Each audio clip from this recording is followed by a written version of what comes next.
Bonjour les amis, aujourd'hui on va parler de pendules, de cartes et puis tout autre outil d'ailleurs qui sont, j'étais en train de penser en disant tout autre outil à ces gens qui jetaient les osselets, les os, certains chamans, certains sages de certaines tribus qui ont eu employé toutes sortes de choses. Aujourd'hui on a encore des gens qui lisent dans le marc de café par exemple. Voilà, il y a tout plein de supports qui sont utilisés pour essayer de vous aiguiller par rapport aux énergies qui sont en présence, pour essayer de vous guider un petit peu sur les ressentis possibles qui se mettent, pour les ressentis des choses possibles, pardon, qui pourraient se mettre en place devant vous, suivant comment vous emploierez les énergies en présence. Alors que ce soit les cartes, le pendule ou tout autre support, alors bien sûr je vous donne mon partage de réflexion, je ne cherche pas à vexer ceux qui emploieraient les cartes ou ceux qui emploieraient le pendule ou toute autre méthode, mais je crois qu'on peut quand même convenir d'une chose, c'est que ce soit le pendule ou les cartes ou autre, ce n'est pas l'objet en tant que tel qui va avoir un ressenti, qui va avoir une acuité particulière pour pouvoir vous donner une espèce de compte rendu des choses en présence ou des choses qui se profilent dans votre avenir plus ou moins proche. Il y a chez beaucoup d'êtres humains, je ne vais pas dire chez chaque être humain parce qu'il y a quand même quelques cas particuliers, mais dans une grande partie des êtres humains incarnés, il y a tout un tas de sens. J'ai fait une vidéo là-dessus dernièrement. On sait qu'il y a énormément de sens, de capacités, de personnes différentes avec tout un tas d'outils qui sont des outils merveilleux. Certains vont appeler ça des dons, même peu importe comment on appelle ça, mais il y a tout un tas de sens qui sont très intuitifs, qui sont très éloignés de l'odorat, de l'ouïe, de la vue, qui sont des sens qui sont beaucoup plus subtils, qui sont beaucoup plus en lien avec quelque chose comme les sphères supérieures, les autres dimensions, les mondes éthériques. Quand vous avez une forme d'intuition, quand vous pensez à quelqu'un et que ce quelqu'un, quelque temps après, vous appelle ou bien que vous le croisez comme ça vient pas de vos oreilles, ça vient pas de votre nez, c'est une chose qui est plus ou moins comprise et interprétée, mais qui vient d'un de vos corps subtils. Lorsque ces corps subtils, lorsque ces aspects de vous, ces sens fonctionnent, et que vous n'êtes pas... je vais essayer d'employer les mots justes. Lorsque ces capteurs, lorsque ces différentes aptitudes vous envoient des informations, elles sont toujours envoyées d'une manière qui est qui est symbolique, d'une manière qui est totalement à interpréter. Ça n'est jamais clair et précis, vous n'allez jamais, normalement pas, recevoir d'images ou de phrases ou de paroles qui soient claires, nettes et précises. Il va y avoir de votre part une forme d'interprétation nécessaire. Ça déjà, ça demande une certaine habileté, ça demande une certaine capacité à savoir trouver le juste milieu dans ce qu'on reçoit, dans ce qu'on ressent et dans ce qui peut être interprété chez les gens. Donc ça veut dire que vous devez être capable d'avoir une sensibilité qui vous permette plus ou moins de communiquer avec toutes les formes d'énergie possibles. Vous devez aussi avoir une sensibilité qui vous permette de transmettre ça sans influencer dans une trop grande mesure, en essayant de pourquoi pas donner un peu d'informations, donner un petit peu de ce qu'il y a dans le champ des possibles, mais sans influencer trop la personne. Parce que si vous partez dans des modes de suggestion et que la personne suit vos suggestions, elle pourrait très bien passer à côté de quelque chose, dans la mesure où, quel que soit le message que vous pensez avoir reçu, on va quand même rester un petit peu humble et modeste. On doit admettre qu'on interprète ce que l'on pense recevoir, et même si on est d'accord que pour les gens éveillés qui pratiquent ça depuis longtemps et qui sont aguerris, ça reste quand même en général relativement bien ressenti, on reste quand même une forme de filtre, on doit quand même interpréter, et notre interprétation, elle est à la hauteur de ce qu'on est nous, et on peut pas affirmer à 100% qu'on ait raison, ou bien dire que nous sommes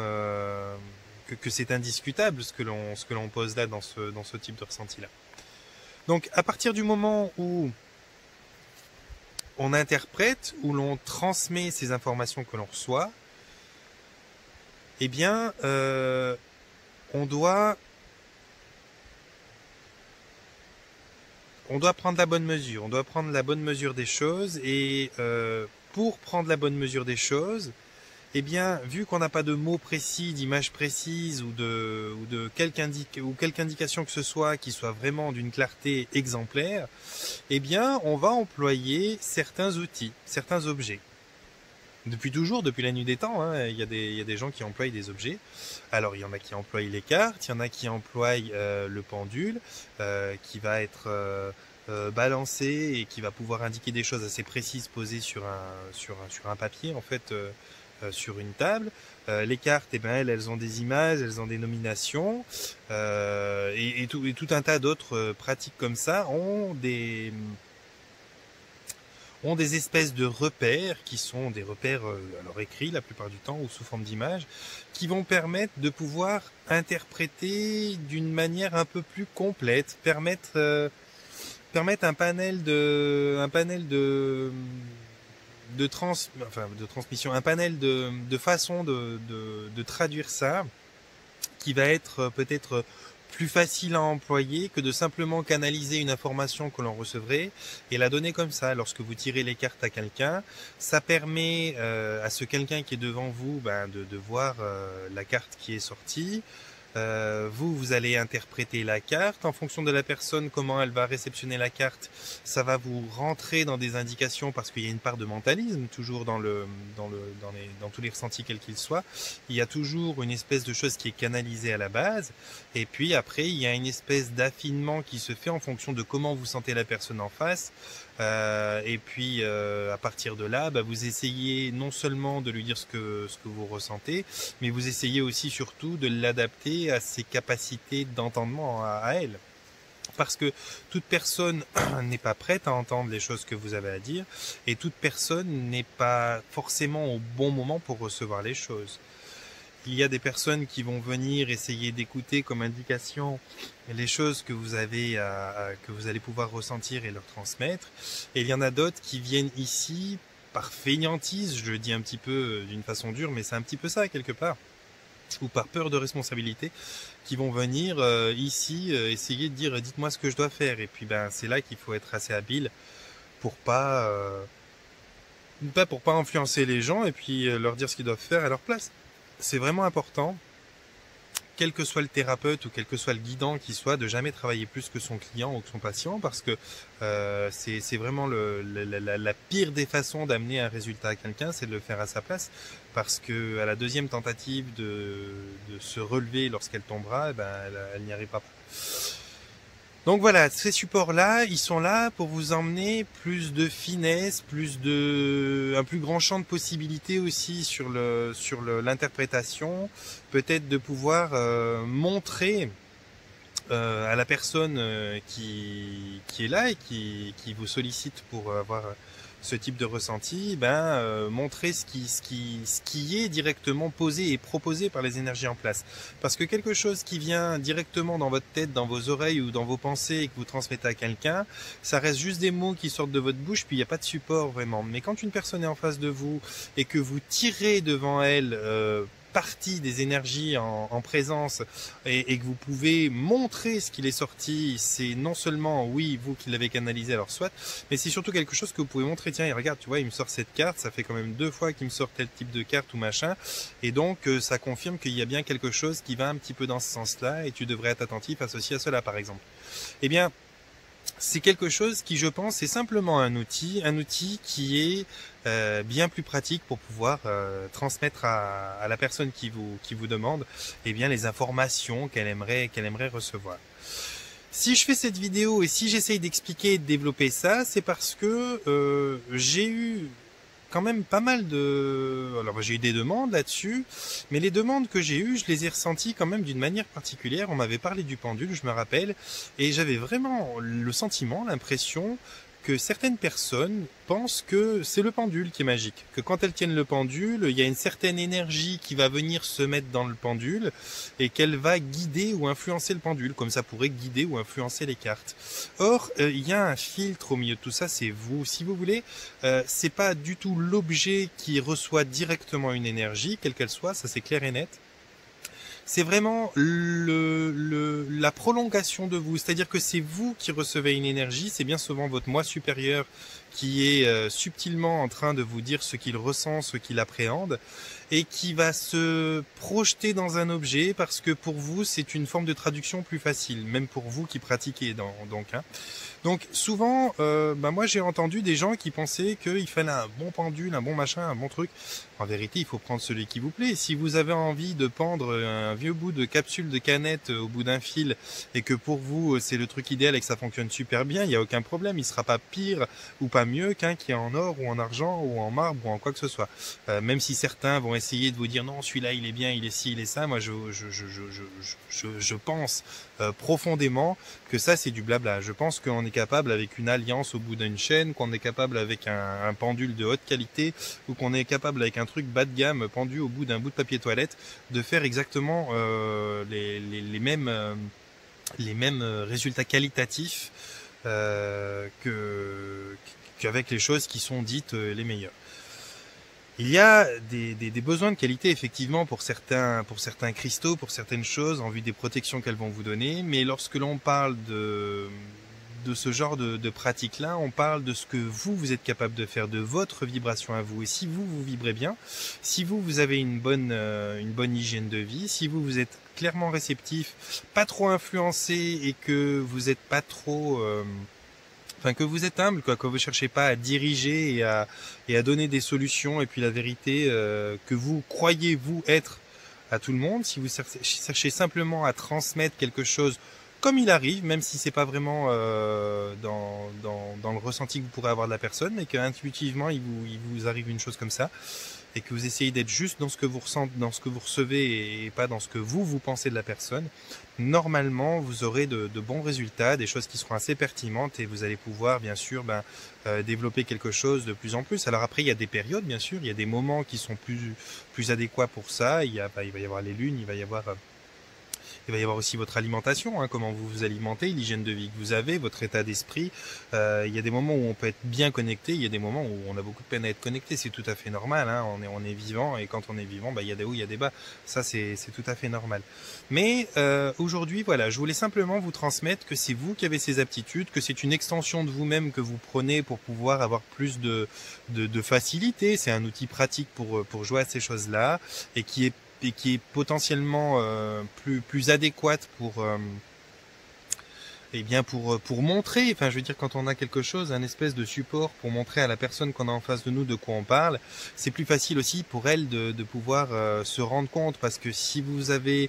que la traduction des idées qui viennent de votre tête ou des sons que vous entendez dans vos oreilles, la personne elle va devoir se faire une image de ça. Par contre si vous recevez une carte qui est, je sais pas moi, l'abondance, et puis que cette carte là vous la montrez à la personne, c'est quand même un support qui est différent, elle n'a pas besoin de le constituer dans sa tête, après vous allez l'interpréter ensemble, le traduire ensemble soit, mais c'est quelque chose qui est quand même plus, ouais je trouve plus praticable, plus pratique tout simplement. Voilà les amis, je voulais un petit peu vous parler de ça, vous dire que avant tout c'est vous qui avez tous ces sens, tous ces dons, et que c'est développable et que vous devriez les développer parce que c'est quelque chose qui